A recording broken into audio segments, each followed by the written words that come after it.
Сәлем, мүмкін сіз бұл жігітті танитын шығарсыз. Бұл атақты боксшы Юрий Бойко. Ол Ресейдің ең нашар түрмесінен енді ғана шығып, аралас жекпе-жек әлемін бағындыруға дайын. Тіпті қорқынышты түсте болса да, ол әлемдік даңққа жету жолында не күтіп тұрғанын елестете алмайды. Юрий Бойко Киевте тұрады, жаттығады және өнер көрсетеді.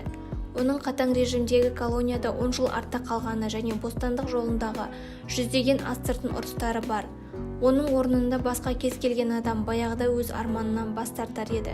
Бірақ нағыз түрме титулдарымен қорқытатын Юрий емес. Осы уақытта жауынгер бір кездері отырған және өнер көрсеткен қара түрмеде жаңа жұлдыз пайда болады.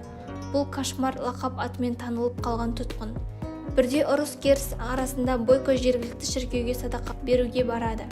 Ол оның қаржылық көмегінің арқасында салынғаны белгілі болды және күрескер өзінің құтқарылуын діннен табуға тырысады. Қасиетті әкенің өмір жолында күмәнданатыны рас. Бойко онымен келіспейді. Ол Алла тағаланың оған теңдессіз сый бергеніне және оны қолданбау оның өз тарапынан күнә болатынына сенеді. Сондықтан ол сабырлы жүрекпен жаттығуды жалғастырады және көп ұзамай менеджері Кириллден оған жекпе-жек тапқанын біледі. Андерграундтың қандай да бір түрі аралас жекпе-жектен халықаралық Еуропа чемпионатына жолдама беретін нағыз іріктеу жекпе-жегі. Менеджермен бірге Юрий Будапештке барады. Бойко сенімді жеңіске жетуді көздейді. Сонымен қатар скауттар аренада алдыңғы қатарда отырады және үздік спортшыларды таңдайды. Әрі қарайғы ынтымақтастық үшін. Жекпе-жек алғашқы секундтардан басталады. Юрийдің қарсыласы өте мықты спортшы екені белгілі болды. Бойко өзінің жасанды соққыларынан жалтарып, бірнеше рет ұсталып қала жаздады. Бірақ жаудың табандылығы Юрийді ашуландырғаны сонша, ол жарылып, кеудесі мен басына қауіпті соққылар береді. Қарсылас Капуаны жоғалтып, орнынан көтеріледі. Бойко көрермендер алдында мақтана бастады. Жеңісті тойлайды. Бірақ басқа спортшы қайтадан орнынан тұрып, міне Юрийдің барлық ашуы соған түседі. Жекпе-жекті триумфты жеңеді. Оған барлаушылар келіп, мұндай әсерлі жекпе-жекті көптен көрмегендерін айтады. Ерлер Будапештте Бойконы қайтадан көргісі келеді және 2 аптадан кейін жаңа турнирге келуді ұсынады. Юрий бірден келіседі. Жаңа ғана алған жеңісі үшін Кириллдің қолынан гонорар алады.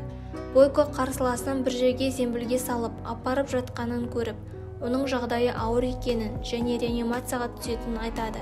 Юрий қатты алаңдайды. Ол шайқасқа бірнеше күн қалғанда діни қызметкердің көзөздерін бірден есіне алады. Келесі күні таңертең ол қорқынышты түстен оянып, Кирилл Бойко отырған жаттығу бөлмесіне барып, кешегі қарсыласына не болғанын сұрай бастайды. Менеджер Юрийге бұл ақпараттың не үшін қажет екенін түсінбейді. Ол бәрібір жеңді. Бірақ ол бәрібір шындықты айтады. Ол өліп кетті. Юрий бұл мүмкін екеніне сене алмай, Кириллден жаудың аты кім екенін сұрайды. Бұл Ресейдің Отын қаласынан келген Виктор екен. Менеджер жауынгерлерге мұны ұмытып, әрі қарай жүруге кеңес береді. Барлық жауынгерлер рингке шығу кезіндегі тәуекелдерді жақсы біледі. Бірақ Бойко Виктор мен оның әйелінің суретін көргенде тыңдағысы да келмейді. Ол Ресейге барып кінәсін өтеуге тырысады.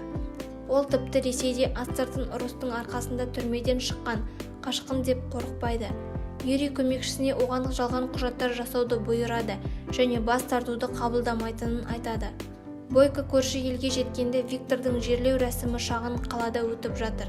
Әлдебір күдікті ер адам солдаттың жесіріне жақындайды.